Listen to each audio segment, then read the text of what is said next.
Ngayon po ay panglimang araw na sa ating pagkukupra. Medyo yung binilad natin sa araw ay matagal siyang natuyo. At ngayon ay papakita ko sa inyo ang ating update sa ating pagkukupra, ating proseso sa ating pagkukupra. Ito na yung pinapatuyo natin sa araw mga ka-frontier do. Yan. Mag-apat na araw na siya. At mag-apat na ngayon. Hindi pa siya tuyo. Nagmo-mold siya. Yan ang kaibahan sa mga tuyo na pinapatuyo sa landahan sa dryer natin. Yan o.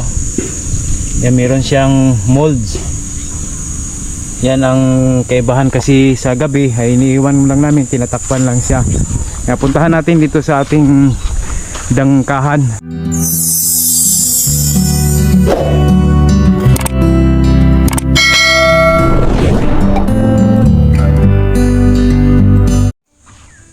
Ito, bagong lagay.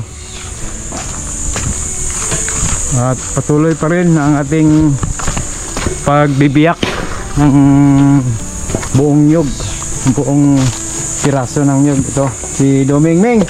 Magandang araw. Okay lang? Okay lang. Kaway-kaway sa amin, kaway-kaway sa ka-frontier. Ming, kaway-kaway. Ano kami dili ka kuwag bagol, nabuak. Kay dangkaho na pod. O, dakaho na pod. O, yan ang mga binabiyak ni Doming. At ito naman ang pinagpilian namin mga ka-frontier. Yung mga bago ay ilalagay na naman dito sa mga bakante. At yun ang hindi pa natuyo. At patuloy pa, isasalang natin yan hanggang sa matuyo siya. Sa ating bao naman ay marami na tayong naiipon na bao. Alam nyo mga ka-frontier, ang bao natin ay naibenta din ito. Kaya nagiging pera din yan. Papakita ko sa inyo ang natapos na natin at natuyo na. Ayan o. Ito ay ready na. Pwede na natin ipatimbang to. Ayan, marami-rami na rin. At hinihintay na lang natin itong natira para ibenta na natin ng paisa-isa, ng batch by batch nila ito mga ka-frontier. At dito naman sa kabila ay si Tio Acid ang nag-low-low-get. Tio, kaway-kaway sa frontier ni Joe. Makita ka sa frontier ni Joe. Mga ka-frontier. Okay lang. Biyak mo na si Doming doon. Tuloy pa rin ang paglogi natin mga ka-frontier do. Pagtanggal galing sa bao, natanggal yan. Ito ang diferensya sa loto ng dryer at saka sa araw. Yung araw ay maitim-itim dahil sa molds. Hindi kasi tuloy-tuloy ang init. Kaya yun ang nangyayari. Ito ay malinis. Yun lang ang update sa ating panglimang araw na pagkukupra mga ka-frontier. Malapit na tayong magpapatimbang, magpapakilo. Kaya abangan nyo at samahan nyo ako pag magpapakilo tayo kung magkano ang ating magiging pera sa 2,427 na piraso. Kaya ito ang iuuna nating ibibinta. Ha?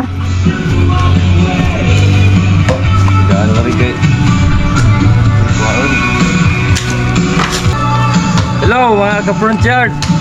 Uli na may kamali utok. Gutom ako. Gutom. Akon.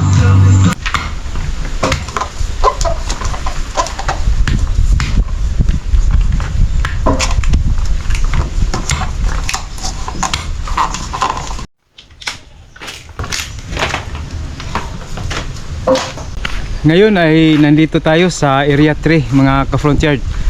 Dito sa aking nyugan. Titingnan natin kung saan na ang ating yung nag-aakyat si Raul. Saan na banda siya sa ating mga niyog dito. Kasi marami pang hindi naakyat. Ito lang yung service natin mga ka-frontier. Binabayaran din natin yan. Wala pa tayong service kasi. Wala pa tayong pambili. Ayan, marami na tayong mga pinagbabalatan, no? Ayan, mga palapa ng niyog na ating nabalatan na. punta tayo sa area na kung saan sila nag-aakyat. Kukunti lang kasi ang mga tumutulong dahil yung iba ay hindi na sila tumutulong dahil may kanya-kanya na ring trabaho. At ito si Marlon, nadaanan natin, siya ang tagahakot. Lon, kaway-kaway mo na Lon sa ating frontier video. Hindi natin isturbohin dahil gahakot yan. Asa sila dapit na Lon? Ito na, umay na magsadawas. Okay.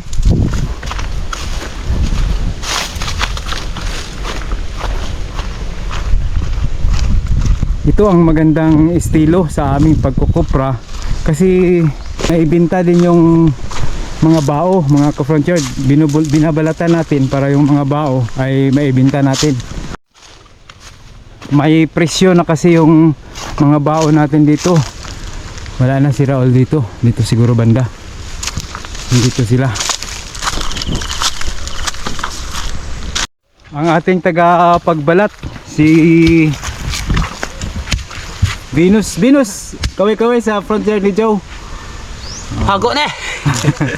Dili hago kay kwartaman pod. Dili hago mga ka-frontier. Mano-mano niyang binabalatan gamit ang itak. Dito naman sa kabila ay si Elmer. Kaway-kaway sa ka-frontier. Kumbati lang kahit mainit ang panahon. Kapag kita kwarta. Ayan, dinala ni Elmer yung pang ano niya, pang balat.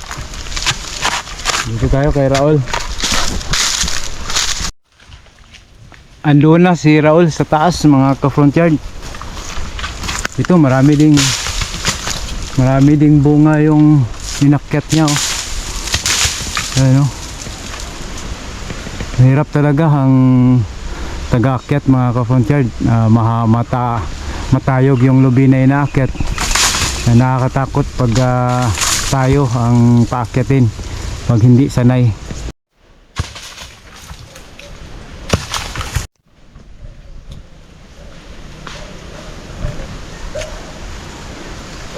Si Raul mga ka-frontier, dating ang palita Raul na malapit na. Malapit nang matapos. Dito ba na banda? Mga kapatid. Mga ka-frontier, si Raul ang ating Magandang hapon. tagapag-akyat. Magandang hapon Raul. Magandang hapon sa inyong lahat. Mahirap talaga pag kumita ng pera. Dito na siguro ako tatanda mga kapatid. Dito na tatanda. Nag-umpisa, bata pa, nag-umpisa ang mag-aakyat ng niyog, all no? Hanggang sa tumanda, mga ka-frontier. 20 taong gulang. 4. 44 years old na si Raul, mga ka-frontier. Hindi ako nag-asawa kasi lagi ako nakayakap sa niyog. Niyog ang laging kayakap, kaya hindi nakapag-asawa. Wala pang asawa si Raul.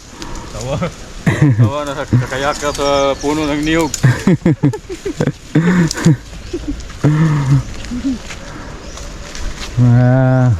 Pag hindi ka mangakyat ng niyog, may asawa ka na pala ngayon Raul, no? Kasi walang mayakap eh. Upo. Upo, kalabasa. Kawat na may karyon. Kawat. Nag-imuha pa kukuno do. Asa mag-bike mo, Pak? Asa mag-bike diri mo? Nag-imuha pa kukuno do.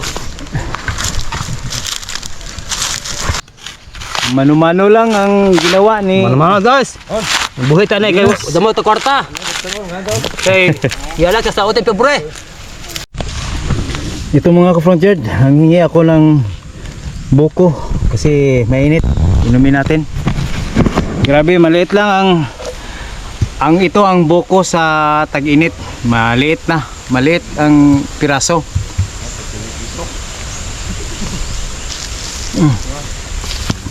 Isang tunggaan lang. Kaon butong. Kaon ka, kain muna kami ng butong. Ano pre? Gutom. Dami mga kapatid, tanawa yo go. Tanawa mga kapatid, sakto kayo. No? Sakto kayo nga butong. Mga untag butong mga kapatid. Ah, si Maronan na kit-kit og lube. Oh. Nga unta. Mga taon ninyo. Oh, lami kayo. Kami lube sa Pangangan, kay Tambok. Lubi sa isla, Tambok. Tambok mga kapatid. Lon. To ano yan?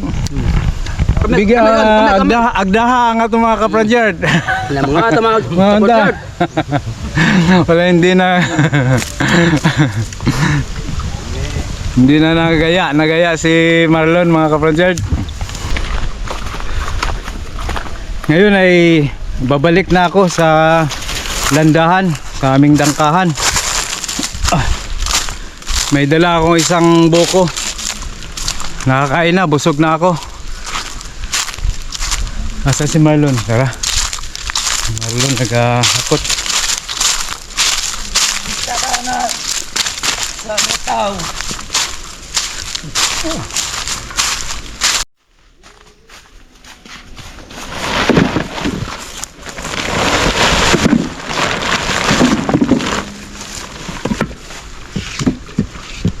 Nasa tabing kalsada lang ang ating area mga ka-frontier. Lon, uwi na ako sa bahay. Magtapusin namin yung pagdangka. Babay sa atong mga ka-frontier. Oh.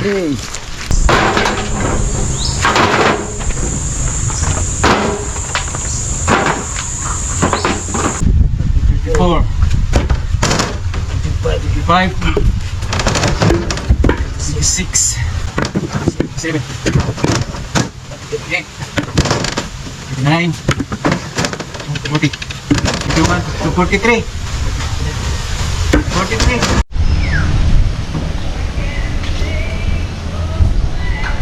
Ngayon ay ngayong araw na ito ay tuyo na itong nasa nakabilad na sa araw. Maya maya ay tatanggalin na ang mga laman yan. Malapit na tayong matapos sa pagpapatuyo at makapagbenta na tayo ng paisa-isa. Hello mga ka-frontier, pang-anim na araw na po ngayon sa ating pagkokopra sa pagpapatuyo ng ating mga niyog. Ngayon ay kasalukuyang nagbibiyak na naman si Doming. Preparasyon para sa susunod na isasalang namin. Ganito ang paraan namin mga ka-frontier. Binibiyak. Ano, okay lang, Meng? Okay lang. Parang matamlay na, Meng, ah. Ganito ang pagbiyak. Bilisan, bahala na. Hindi parehas ang biyak. Oh, ayos lang yan. Basta mabiyak lang. Ayan, ang pagkatapos mabiyak mga ka-frontier ay isasalang yan dito. Dito na naman natin ilalagay. Ayan, oh, mga bagong salang ito. Ito naman ay pinagpilian na. Ayan, malapit nang matuyo yan. Ayan ang update natin ngayon sa ating anim na pagkukupra. Marami na tayong mga bao, mga ka-frontier, oh. Tuloy pa rin ang paglogit, pagtanggal ng mga laman ni Tio Acid. Buwan pa ng human do. Sunod na buwan pa daw matapos. At ngayon yung natapos natin, yung ready na maibenta, ito na. Marami na, oh. Baka bukas ay makapagbenta na tayo ng ating kupra. So, meron pa tayong bao dito banda, oh. Dami pa, yan. Bao, oh. Yan. Marami ng bao. Kaya kahit na meron tayong mga niyugan mga ka-frontier ay hindi mo rin masasabi na maganda ang may niyugan. Kasi maraming proseso pa ang madadaanan bago tayo magkapera. Kaya tiyagaan lang at saka tiis lang sa ating pagkukupra, magkakapira na. Oh, di ba? Ito yung sinasabi nila na kapag may tinatanim ka, may aanihin. Oh, tama ba yun, Meng? Kapag may tinatanim, may aanihin? Ha? Tama ba? Yung kapag may tanim, may aanihin? Mayroon talaga. Meron talaga. Siyempre. Kaya Yan yung iba lupain, walang tanim. walang tanim. Yung Pag taniman mo, may maani. Kaya sipag at tiyaga lang ang puhunan. May maani ka na.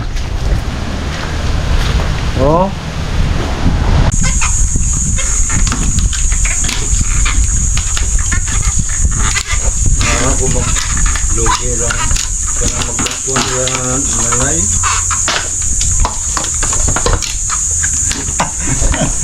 Kumusta mga kaportyo? Pagkapalawan nila, ari amin nila na mag-gol, mag-gol.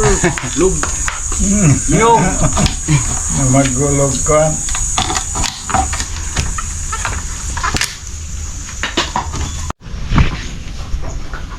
Alas 5:20 na mga ka-frontier, hapon na.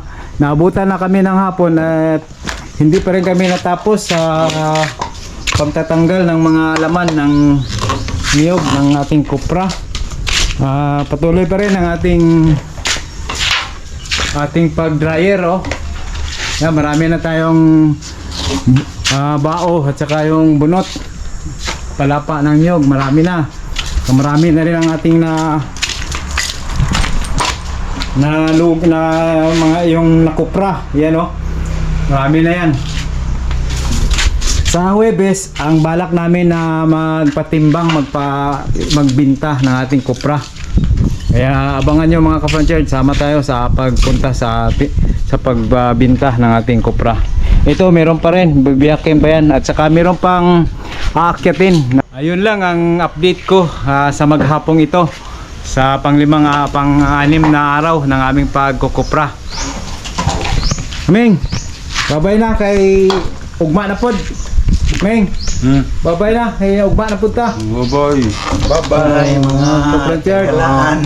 Portyog. Portyog. Ka-frontier.